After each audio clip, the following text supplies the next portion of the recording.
엄마가 한국인이래. 엄마가 한국 사람이라서 저런 걸 먹나 봐.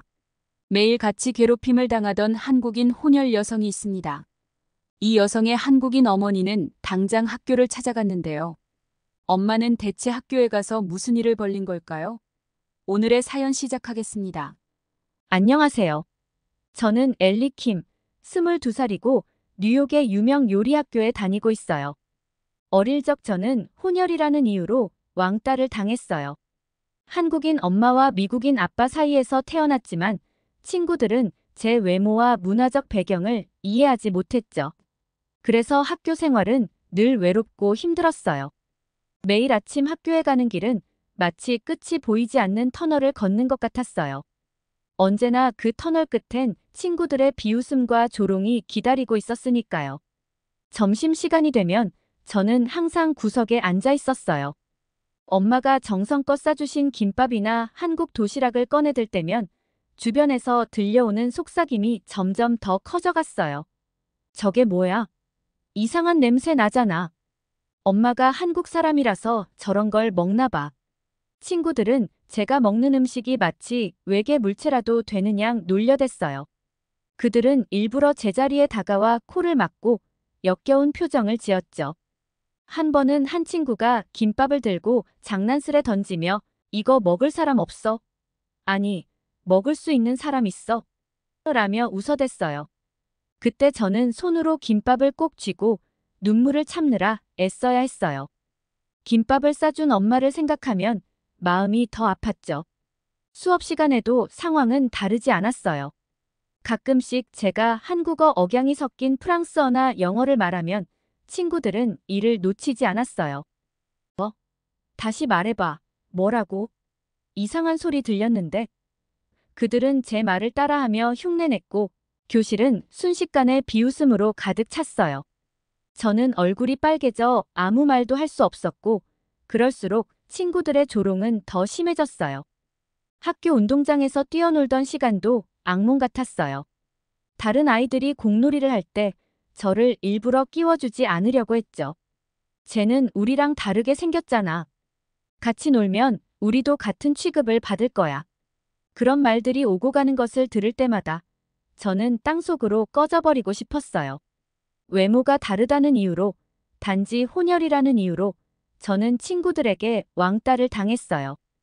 그들은 제게 다가와 눈이 왜 그렇게 찢어졌어? 라고 물으며 그 말에 웃음을 터뜨렸어요. 그 시간들은 저에게 너무나도 고통스러웠고 학교에 있는 매 순간이 두려웠어요. 누구도 제 마음을 알아주지 않았고 친구들의 잔인한 말과 행동은 날마다 제 마음에 상처를 남겼어요. 혼자 남겨진 것 같은 그 외로움과 서러움은 오랫동안 저를 괴롭혔어요. 그러던 어느 날 정말 하늘이 무너지는 것 같은 일이 생겼어요. 엄마와 아빠가 제가 학교에서 당하고 있던 일을 알게 된 거예요. 엄마는 그 소식을 듣고는 분노와 슬픔을 감추지 못하셨어요. 그 길로 저를 데리고 학교로 가셨죠. 교장 선생님을 마주한 순간 엄마는 차분하면서도 단호한 목소리로 말씀하셨어요. 우리 딸이 이 학교에서 겪고 있는 상황을 알고 계셨습니까? 아무도 이 아이를 보호해주지 않은 채 이렇게까지 내버려 두신 겁니까? 교장 선생님은 당황한 기색을 감추지 못했지만 엄마의 강한 의지에 압도되었죠. 엄마는 이어서 제안을 하셨어요. 제 딸만을 위해서가 아닙니다. 학생들이 서로의 문화를 이해하고 존중할 수 있도록 제가 직접 한국 요리 수업을 진행하고 싶습니다. 그들이 다양한 문화를 경험하고 받아들일 기회를 주고 싶어요. 교장 선생님은 처음엔 당황했지만 엄마의 진심 어린 말투와 확신에 찬 태도에 감동하셨어요. 결국 교장 선생님은 흔쾌히 제안을 받아들이셨고 곧바로 수업이 진행되기로 결정됐어요. 드디어 수업 첫날, 조리실에 학생들이 하나둘 모여들었어요. 일부는 도대체 왜 이런 수업을 들어야 하지? 라며 불평을 늘어놓기도 했어요. 김밥, 떡볶이, 그런 이상한 음식 우리가 배워서 뭐해? 라며 핀잔을 주는 친구들도 있었어요. 그들의 반응에 저는 속으로 불안함이 밀려왔지만 엄마는 여유로운 미소를 잃지 않으셨어요. 수업이 시작되고 엄마가 김밥, 떡볶이, 불고기. 평소에 볼 수 없었던 재료들이 테이블 위에 놓이자 아이들의 시선이 조금씩 그쪽으로 향하기 시작했어요. 그래도 여전히 몇몇 친구들은 고개를 돌리고 무관심한 표정을 지었죠. 엄마는 그런 분위기에도 아랑곳하지 않으셨어요. 여러분, 오늘은 한국의 전통 음식을 배워볼 거예요. 김밥은 작은 한 줄에 다양한 맛과 영양이 담긴 음식이랍니다. 엄마가 능숙한 손놀림으로 김밥을 만들기 시작하자 처음엔 무관심하던 친구들 중 몇 명이 고개를 돌려 엄마의 손길을 주시하기 시작했어요. 누군가가 작게 탄성을 내뱉었어요. 우와, 저게 진짜 김밥이야? 또 다른 친구는 어떻게 저런 재료로 저렇게 예쁜 김밥이 나오는 거지? 라고 속삭였죠. 조금 전까지 불평을 늘어놓던 아이들도 슬쩍슬쩍 관심을 보이기 시작했어요. 엄마가 직접 만든 김밥을 한 입 먹어본 순간 분위기는 완전히 달라졌어요. 이거 진짜 맛있어. 나도 만들어 보고 싶어. 라며 여기저기서 환호성이 터져 나왔어요. 떡볶이와 불고기 역시 아이들의 입맛을 단번에 사로잡았죠. 매콤한데 계속 먹고 싶어. 이 불고기 진짜 부드럽다. 친구들의 반응은 점점 더 열광적으로 변했고 어느새 모든 아이들이 엄마의 요리에 푹 빠져들었어요. 엄마의 요리는 아이들의 마음을 녹여주는 마법 같은 역할을 했어요. 그날 이후로 학교에서 제 위치는 완전히 달라졌어요. 이제 더 이상 저를 외면하거나 놀리는 아이들은 없었어요. 오히려 많은 친구들이 저를 중심으로 모여들었어요. 엘리, 너희 엄마 진짜 멋지시더라. 엘리, 오늘 점심에 김밥 같이 먹자. 친구들은 저와 어울리고 싶어 했고 서로 앞다투어 다가왔어요.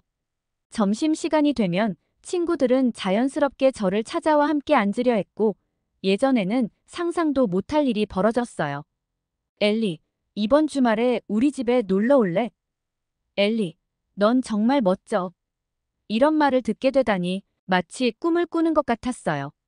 저는 학교에서 인기 있는 아이가 되었고 친구들 사이에서 중심이 되었죠. 고등학교를 졸업한 후 저는 꿈에 그리던 요리 학교에 진학했어요. 하지만 제게 곧 아주 큰 시련이 다가왔어요. 그것은 아빠의 레스토랑이 어려워지고 있었기 때문이에요. 전통 요리만으로는 더 이상 고객들의 마음을 사로잡을 수 없었죠. 저는 아빠의 레스토랑을 살려야 한다는 절박함을 느꼈어요. 그런 고민 속에서 문득 엄마의 한국 요리가 떠올랐어요. 그리고 엄마가 학교에서 보여준 재능기부 수업이 생각났죠. 거기서 힌트를 얻었어요. 아빠의 레스토랑에 신선한 변화를 가져올 수 있는 아이디어가 떠올랐죠. 그때 결심했어요. 한국에 가서 직접 한국의 식문화를 배우고 경험해 보기로요. 엄마, 아빠, 저 한국에 가고 싶어요. 저의 말에 두 분은 놀란 표정으로 저를 바라보셨어요. 한국에? 왜 갑자기? 아빠는 당황한 듯 물으셨어요. 한국에서 다양한 요리를 배우고 새로운 아이디어를 배워오고 싶어요. 엄마는 제 이야기를 들으시고 따뜻하게 웃으며 말씀하셨어요. 좋아, 엘리. 내가 그렇게 생각한다면 엄마는 언제나 널 응원할게. 한국에서 많은 것을 배우고 돌아오렴. 엄마의 지지에 저는 큰 힘을 얻었죠. 하지만 아빠는 여전히 걱정스러운 얼굴로 물으셨어요. 한국에 가는 건 좋은데 혼자서 정말 괜찮겠니? 낯선 곳에서 혼자 지내는 건 쉽지 않을 거야. 특히 치안이 걱정돼. 저는 아빠, 한국은 정말 안전한 나라예요. 공항부터 택시 앱으로 이동할 수 있어서 바가지 걱정도 없고 밤에도 마음 놓고 다닐 수 있어요. 심지어 브라질 축구팀도 밤에 거리를 돌아다녔을 정도라니까요. 아빠는 제 설명에 조금 안심하신 듯 했어요. 그래, 엘리. 내가 진정으로 원하고 준비가 되었다면 아빠도 응원할게. 그렇게 저는 한국행 비행기 표를 예약했고 설레는 마음으로 출발 준비를 시작했어요. 한국에 도착한 첫날, 저는 처음으로 한국의 소박한 요리 학원을 찾았어요. 그곳에서 김밥을 말고 떡볶이를 만드는 과정을 배웠는데 떡볶이 하나로 여러 가지 음식이 나오는 걸 보고 정말 충격적이었어요. 또 김밥은 안에 넣는 재료를 무엇을 넣느냐에 따라 맛과 영양이 달라지는데 너무 멋있는 음식이었어요. 하지만 그날의 진짜 하이라이트는 요리 수업을 가르치는 셰프였어요. 그의 이름은 강민호였어요. 그는 젊고 세련된 한국 남자였는데 LA에서 보던 남자들과는 완전히 차원이 달랐어요. 자신감 넘치는 태도와 날카로운 눈빛, 그리고 요리에 대한 열정이 그를 더욱 빛나게 만들었죠.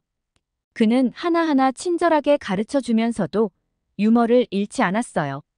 그의 미소는 사람을 편안하게 해줬고 음식에 대한 깊은 이해와 애정은 요리 수업을 마치 예술 시간처럼 느끼게 했어요. 그가 칼을 다루는 모습은 마치 무술을 연마하는 것 같았고 떡볶이의 소스를 정확하게 맞추는 그의 손길은 그야말로 예술이었어요. 그가 요리를 설명할 때마다 저는 그가 전하는 한국 음식의 철학과 정성에 더욱 빠져들었어요.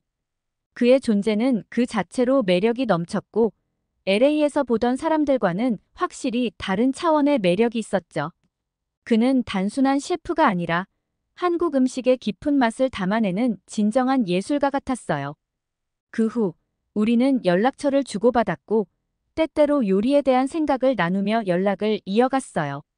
한국에 있는 동안 저는 여러 퓨전 음식점을 돌아다니며 새로운 경험을 시작했어요. 그곳은 한국 전통 요리와 세계 각국의 요리가 창의적으로 결합된 음식들로 가득했어요. 김치 타코, 불고기 피자, 고추장, 스파게티 같은 메뉴들은 처음엔 낯설었지만 한 입 먹어보자마자 그 조화로운 맛에 감탄했죠. 특히 그 음식점의 운영 방식이 인상 깊었어요. 각 테이블마다 디지털 주문 시스템이 설치되어 있어 고객이 직접 메뉴를 고르고 주문할 수 있었어요. 이 시스템은 여러 언어로 메뉴를 제공해 외국인들도 쉽게 이용할 수 있었고 주문한 음식은 신속하게 주방으로 전달되었죠. 매운 음식을 좋아한다고 선택하면 매콤한 한국 요리들을 추천받을 수 있었죠. 식사를 마치고 나면 디지털 시스템을 통해 고객이 자신의 연락처나 이메일을 남기도록 안내받았어요. 참여한 고객에게는 할인 쿠폰이나 무료 음료 쿠폰이 제공되었고 정기적으로 새로운 메뉴와 이벤트 정보도 받아볼 수 있었어요. 한국의 음식점을 경험하던 어떤 날, 저는 너무 소란스러워 당황하지 않을 수 없었어요. 중국인 관광객들이 큰 소리로 이야기하며 들어왔어요. 그들은 디지털 시스템을 보고 흥미로워하면서도 불만 섞인 목소리로 말했죠. 이런 시스템이 왜 필요한 거야? 음식은 사람 손으로 주문해야 하는 거 아닌가? 한 손님은 중국에는 이런 시스템이 없다고 하면서 메뉴를 직접 고르는 것보다 기계를 사용하는 것이 불편하다며 소동을 부리기 시작했어요. 같이 온 일행들도 동의하는 듯 소란스럽게 했어요. 그러나 결국 그들은 디지털 시스템을 사용해 음식을 주문했고 음식이 빠르게 나오는 것을 보며 놀라움을 감추지 못했어요. 이거 생각보다 편리하네. 우리나라에도 이런 게 있으면 좋겠어. 라고 말하며 만족스러운 표정으로 음식을 즐기기 시작했어요. 처음엔 불편하다고 투덜대던 그들이 시스템의 편리함과 효율성에 감탄하는 모습을 보며 저는 한국의 기술과 서비스가 얼마나 발전했는지를 새삼 느낄 수 있었어요. 한국에서의 경험을 마치고 LA로 돌아온 저는 아빠의 레스토랑을 살리기 위해 한국에서 배운 것들을 접목시키기로 결심했어요. 아빠의 레스토랑은 전통적인 미국식 레스토랑이었지만 저는 이 상황을 타개하기 위해 한국에서 배운 혁신적인 아이디어와 퓨전 요리, 그리고 고객 중심의 서비스를 활용하기로 했어요. 그러던 어느 날 예상치 못한 메시지를 받고 그 자리에서 움직일 수가 없었어요. 엘리, 나 이번에 휴가를 내서 LA에 갈 계획이야. 엘리가 말했던 그 레스토랑, 내가 도와줄 수 있다면 정말 기쁠 것 같아. 그 메시지를 읽는 순간 제 가슴은 설렘으로 뛰기 시작했어요. 민호가 LA에 온다니, 나를 위해 민호가 온다는 게 정말 믿기지 않았죠. 그가 오길 고대하면서 저는 아빠의 레스토랑 메뉴에 기존의 미국식 요리에 한국의 맛을 더한 퓨전 메뉴들을 추가했죠. 예를 들어 불고기 버거, 김치 프라이즈, 고추장 치킨 윙 같은 메뉴들을 개발했어요. 이 메뉴들은 한국에서 배운 김밥, 떡볶이 같은 분식의 매력을 살리면서도 LA 현지인들에게도 익숙한 맛을 제공하도록 만들었어요. LA 사람들에게 익숙하면서도 새로운 맛을 선보이는 것이 목표였어요. 또한 한국 퓨전 음식점에서 배운 디지털 시스템을 도입했어요. 각 테이블마다 디지털 주문 시스템을 설치해 손님들이 직접 메뉴를 고르고 주문할 수 있도록 했죠. 다국어로 제공되기 때문에 외국인 관광객들도 쉽게 이용할 수 있었어요. 손님들은 식사를 마친 후 연락처나 이메일을 남겨 설문조사에 참여할 수 있었고, 이를 통해 피드백을 받았어요. 정기적으로 새로운 메뉴와 이벤트 정보도 발송해 손님들과 지속적으로 소통할 수 있었습니다. 며칠 후 드디어 고대하던 날이 찾아왔어요. 공항에서 만난 민호는 여전히 자신감 넘치는 모습이었어요. 우리는 함께 아빠와의 만남이 이루어졌어요. 처음에는 아빠도 경계했지만 민호의 성품과 뛰어난 요리 실력에 금방 마음을 열었죠. 민호는 엘리, 이건 단순히 요리가 아니야. 우리는 손님들에게 새로운 경험을 선사해야 해. 음식을 통해 그들이 여행을 떠나는 기분을 느낄 수 있도록 해야 해. 그의 말은 제게 깊이 와닿았어요.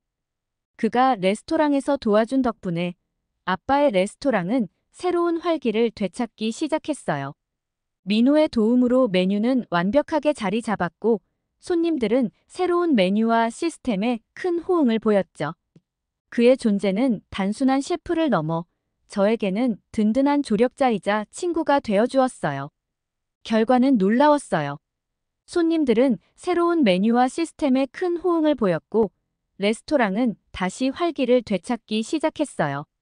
한국에서 배운 혁신적인 아이디어와 요리법, 그리고 고객 중심의 서비스 덕분에 아빠의 레스토랑은 단순한 식사 공간을 넘어 고객들이 특별한 경험을 할 수 있는 장소로 자리 잡게 되었어요. 저는 엄마가 학교에서 보여준 한국 요리의 힘과 한국에서 배운 것들을 통해 아빠의 레스토랑을 성공적으로 살려낼 수 있었어요. 이 경험은 저에게도, 아빠에게도, 그리고 레스토랑을 찾아온 손님들에게도 잊지 못할 특별한 변화의 순간이었어요. 민호는 한국으로 돌아갔지만 우리는 여전히 연락을 주고받으며 서로의 성장을 응원하고 있어요. 그의 가르침과 조언은 지금도 제게 큰 힘이 되고 있죠. 언젠가 다시 그와 함께 요리할 날을 기대하며 저는 오늘도 새로운 요리에 도전하고 있어요. 이상으로 엘리의 사연을 들어주셔서 감사합니다. 오늘 사연이 좋았다면 구독과 좋아요, 그리고 알림 설정 부탁드리며 끝까지 시청해주셔서 너무 감사합니다.